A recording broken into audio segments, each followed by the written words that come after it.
Hello guys, ayan. Pauwi kami this morning So, tara, sundan nyo naman ako sa panibagong video guys. So, let's go. Smash the like button for the YouTube algorithm and don't forget to also hit the bell notification if you're subscribed. Alright, back to the compilation.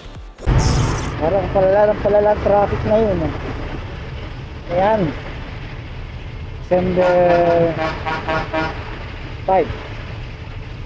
5 ngayon, sobrang traffic kahit saan, magmula sa pinanggalingan ko sobrang traffic.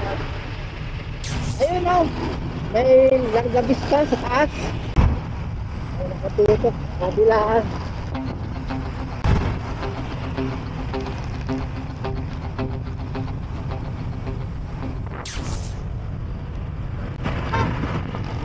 Alright, nandito na tayo ngayon guys sa San Jose del Monte.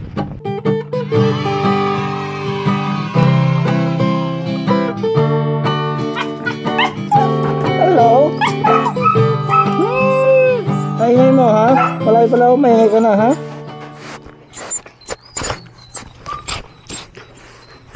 So dumating na ako sa bahay at titikman ko yung dynamite na tinimpla ni Mrs. guys. Alright guys, ayan, magluto tayo ng dynamite. Titikman natin yung mamaya guys. At ayun, minudo. Wow. Kailangan lance. So, titikman natin lahat yung mamaya guys. Tikman natin guys. Yahoo!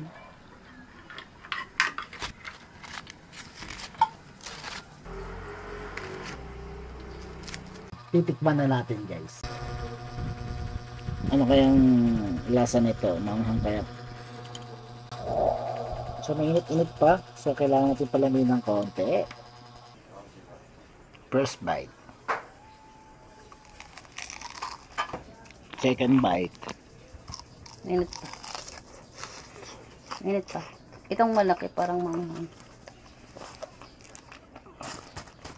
Sarap. Hindi siya ganong manghang, kaya sarap. Sarap na pala niya sa loob. Sakto yung alat niya, yung gulay niya, sarap. Sarap. Mamaya titikman naman natin yung niya guys, yung luto niyang minudo. Kusgaan natin. Ito, sarap. Sakto. Pero hindi ko alam kung anong dapat meron sa usawan. Sarap magluto yan, misis ko yan. So ayaw ko magkanin. Ito lang pwede na. 2 piraso saka yung gatas. Pang-4 na to. So wala na ibang kakain kundi ako. Busog ako bigla.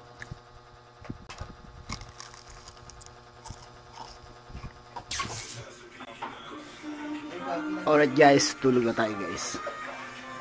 Tingnan niyo, tulugan ko rito guys. Yahoo! See you later.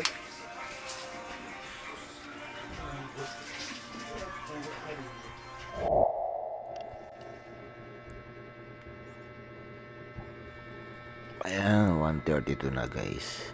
So, kagigising ko lang.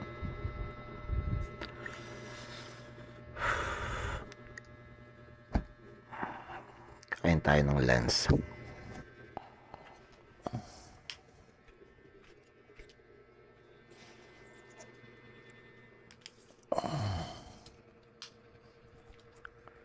Kumain ka na, honey?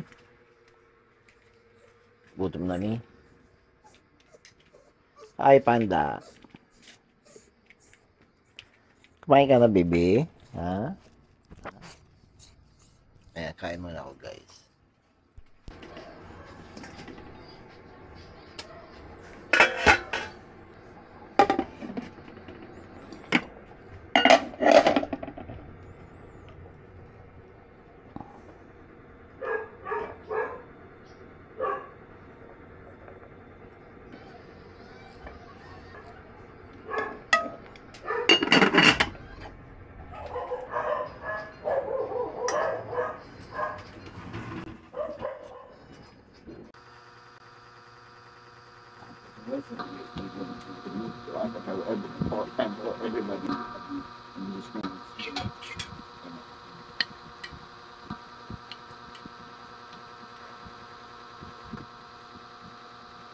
Tikpan na natin yung mga.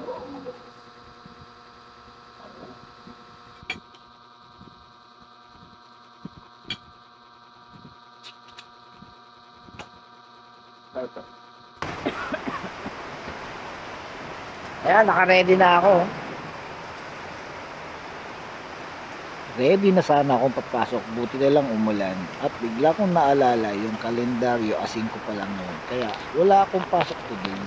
Kaya yun, natulog na lang ulit ako at nakapagpahinga hanggang kinabukasan. Siya nga pala, gawa ko lang yung attitude na yan at maraming salamat sa kanya.